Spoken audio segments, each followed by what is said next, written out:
sinabi ko ng full-time mom. So full-time mom para sa akin, isa po itong profesyon.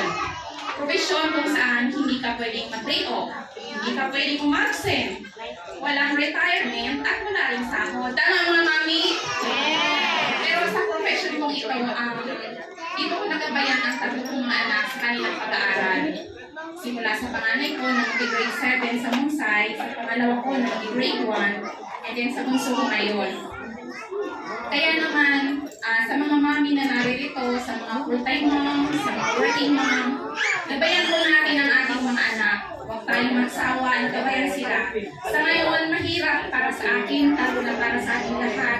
Pero in the future, masasagawa natin ang work ito, mga mami.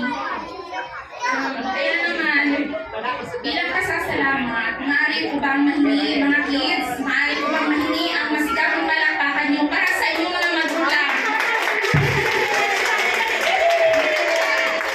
At sa mga magulang, maaari ko bang hingiin ang inyong yakap para sa inyong mga anak at sabihin, anak, simula pa lamang ito.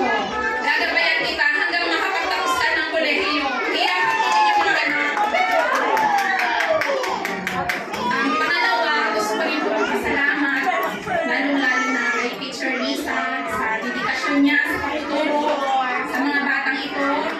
Kung hindi sa pagpapasensya niya, siguro hindi natin makakamit yung ganitong pagtatapos at dagdag kaalaman sa ating mga bata. Kaya naman, masigabong palakpakan din po para kay Teacher Lisa ang nag-iisang maganda, nag-iisang sexy na teacher ng Lampa Child Development Center.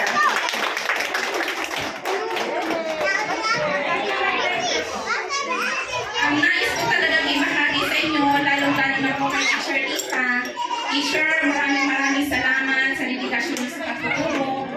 Ang lakas niyo, ang inyong pagpapasensya ay siyang naging sandata ng mga batang ito para madagdagan ang kanilang kaalaman.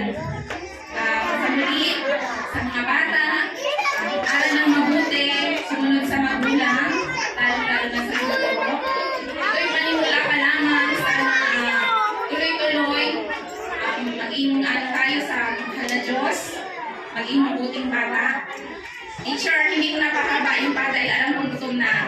At teka, may sasabihin pala ako na, sabi nga pala, ganito, ang teacher daw ay hindi nasasawang magmahal sa mga bata.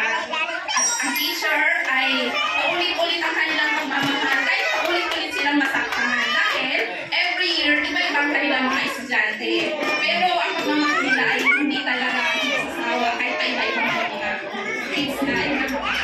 Sa muli,